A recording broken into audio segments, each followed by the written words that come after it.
नमस्कार दोस्तों, मैं डॉक्टर सर्वेश कुमार। आप सभी को आपके अपने यूट्यूब चैनल पे हार्दिक स्वागत है। दोस्तों, आज हम चर्चा करेंगे डेंगू फीवर के बारे में।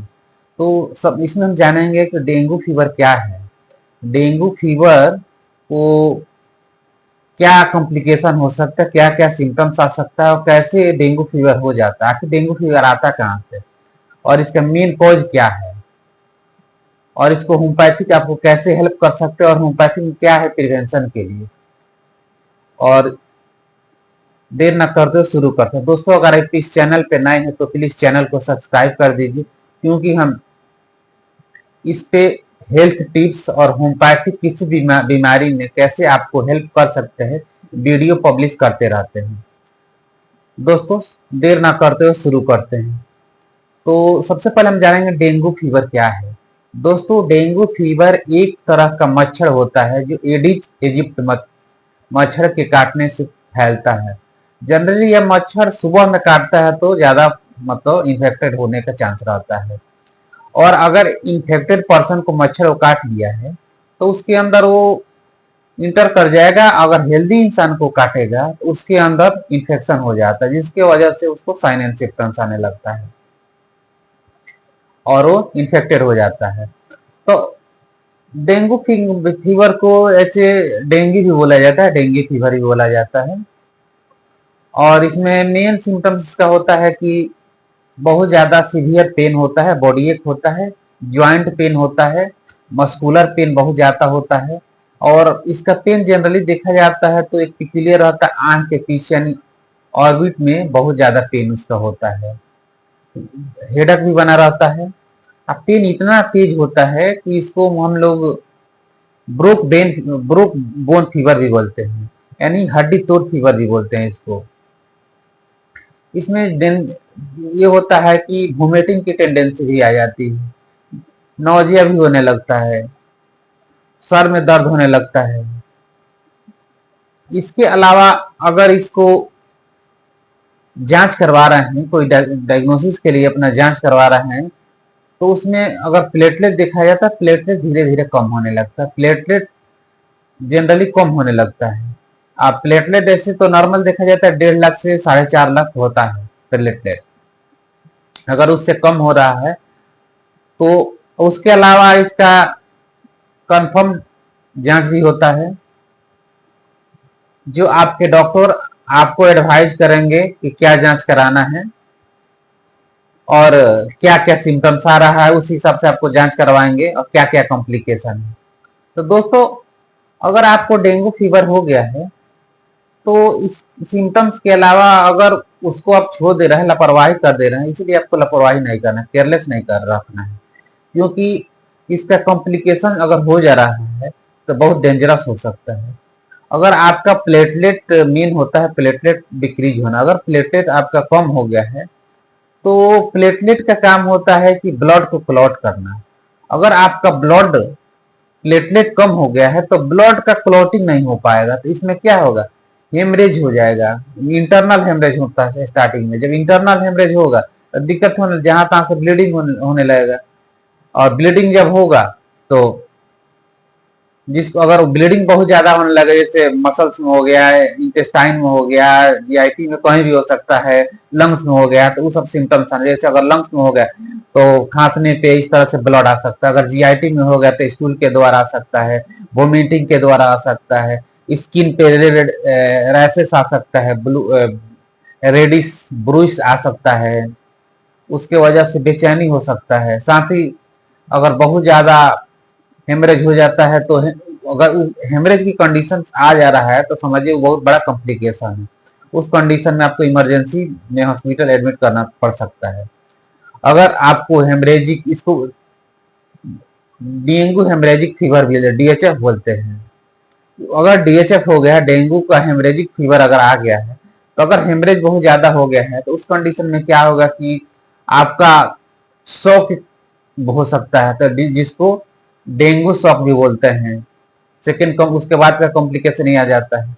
तो दोस्तों, इससे बचने के लिए हमें क्या करना चाहिए, इसके बारे में हम चर्चा करें। दोस्तों, सबसे पहले हम जानेंगे कि हमको मच्छर काटे नहीं, मच्छर रहे नहीं, इसके लिए हमारे घर में या छत पे कहीं भी जो खाली बोतल या पॉट है उसको खाली नहीं रखना है। जो भी पानी है उसको निकाल कर ड्रेन आउट पे, जो भी ड्रेनिंग एरिया उसको साफ सफाई में रखना है। गमला है उसको हमेशा साफ रखना है। जो भी खाली बोतल है ड्रेनिंग एरिया उसको साफ रखना है, क्लीन रखना है। साथ ही कूलर यूज कर रहे हैं, कूलर का पानी चेंज करते रहना। अगर खाली कूलर है तो उसको कवर करके रखना है कि मच्छर की एंट्री उसमें ना हो। सेकेंड चीज है कि अगर आप बाहर निकल रहे हैं और लग रहा है कि यहाँ पे मच्छर है तो कवर करके निकले, सॉक्स या शूज डाल के निकले कि मच्छर नहीं काटे। सेकेंड कि अगर आप सो रहे हैं तो मस्कीटो नेट यूज करें, मस्कीटो नेट ले, जैसे भी हो, मतलब मच्छर आपको नहीं काटना चाहिए। मेन इसका वजह मच्छर ही होता है। अब हम जानेंगे कि अगर आपको हो गया है तो क्या करना चाहिए। दोस्तों, अगर आपको डेंगू फीवर हो गया है तो इसमें आपको सबसे पहले आपको सिम्टम्स के आधार पर देखना कि क्या क्या आपका सिम्टम्स आ रहा है। अगर आपको शक लग रहा है कि हाँ, तो आप अपने नियरेस्ट किसी अच्छे डॉक्टर से कंसल्ट कीजिए। कंसल्ट करने के बाद से आपके डॉक्टर आपको एडवाइज करेंगे कि क्या क्या सिम्टम्स आ रहा है, क्या क्या आपका कॉम्प्लिकेशन है। उस कंडीशन में आपके डॉक्टर आपकी जांच करवाएंगे, खुद से जांच करेंगे। इन्वेस्टिगेशन करने के बाद से फाइनल डायग्नोसिस करेंगे क्या है। जरूरी नहीं कि जब प्लेटलेट काउंट होगा किसी भी कंडीशन में तो जरूरी नहीं कि डेंगू फीवर ही होगा। बहुत लोग का मिथ रहता है कि प्लेटलेट कम हो गया तो हमको डेंगू फीवर, ऐसा कुछ नहीं होता है कि प्लेटलेट कम होगा तो डेंगू फीवर होगा। तो दोस्तों, प्लेटलेट कम होने का वजह एक हो जाता है कि अगर आपका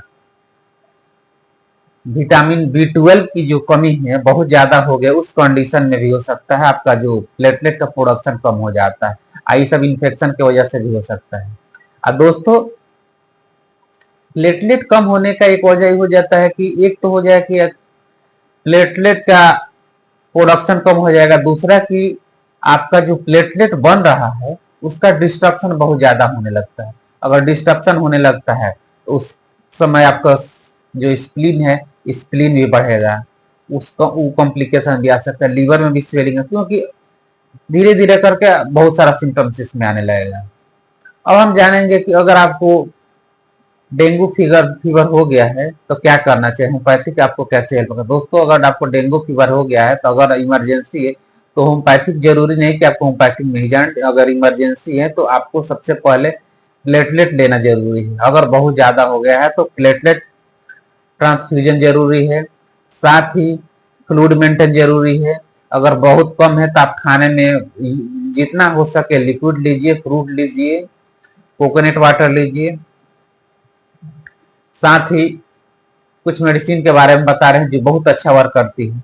लेकिन जो भी मेडिसिन, दोस्तों, हम बार बार बोलते हैं कि अगर कोई भी मेडिसिन लेना है तो आप अपने नियरेस्ट डॉक्टर से कंसल्ट, बस हम नॉलेज के लिए बता रहे हैं, अवेयरनेस के लिए बता रहे हैं कि हाँ, होम्योपैथिक आप कैसे हेल्प कर सकता है। लेकिन जो मेडिसिन हम बता रहे हैं बहुत अच्छा वर्क करती है, अपने क्लिनिकल एक्सपीरियंस के आधार पर बता रहे हैं। तो दोस्तों, हमारी मेडिसिन है, अगर बॉडी में बहुत ज्यादा पेन हो रहा है, लग रहा है कि बॉडी मतलब ऐसा पेन हो रहा है कि लग रहा है कि चोट की तरह पेन हो रहा है, उस कंडीशन में आर्निका 30 की 4 बूंद 3 बार ले सकते हैं। साथ ही अगर बहुत ज्यादा ज्वाइंट पेन हो रहा है, उठने बैठने में बहुत ज्यादा दिक्कत है, उस कंडीशन में रस्टक्स 30 की 4 बूंद 3 बार ले सकते हैं।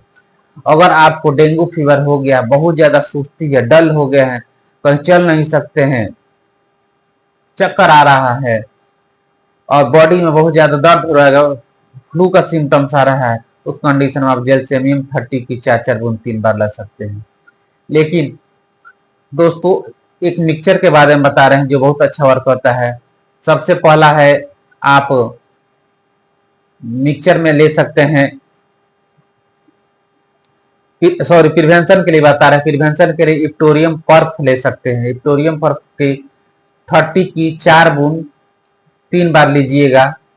जितने भी फैमिली है, जो प्रिवेंशन के तौर पर हम बता रहे हैं, अगर इसको ले रहे हैं तो आपको मिनिमम चांस बन रहा है कि आपको नहीं होगा। लेकिन इसके साथ आपको फ्लूइड मेंटेन भी रखना होगा। अब हम मेडिसिन के बारे में जो बहुत अच्छा वर्क करती है उस मेडिसिन के बारे में हम चर्चा करेंगे। तो एक मेडिसिन का नाम है टीनोएस्पिरा, जो गिलोय से बनता है, टीनोएस्पिरा। और सेकेंड मेडिसिन है करिका पपाया। टीनोएस्पिरा और करिका पपाया दोनों की मदर टिंचर को आप 20-20 बूंद 3 बार अलग अलग थोड़ा सा गुनगुना पानी में अगर ले रहे हैं तो आपका प्लेटलेट भी बढ़ जाएगा, और जो डेंगू फीवर है वो भी धीरे धीरे, अगर प्लेटलेट बढ़ेगा तो आपका फीवर है वो भी कम होने लगेगा। अगर आपको बहुत ज्यादा बेचैनी हुई तो ऐसे तो होम्योपैथी में दोस्तों बहुत सारी मेडिसिन, अगर बेचैनी है तो आर्सेनिक भी ले सकते हैं, लेकिन जो भी मेडिसिन लेना है दोस्तों आप अपने डॉक्टर के गाइडेंस में लीजिएगा तो ज्यादा अच्छा रहेगा, क्योंकि डेंगू फीवर से बहुत सारा कॉम्प्लिकेशन आ सकता है जो हम ऑलरेडी बता चुके हैं। तो दोस्तों ये रही हमारी चर्चा डेंगू फीवर, और डेंगू फीवर आपको होम्योपैथी कैसे हेल्प कर सकता है। तो दोस्तों फिर मिलते हैं नेक्स्ट वीडियो में। स्वस्थ रहिए, खुश रहिए, सदा मुस्कुराते रहिए।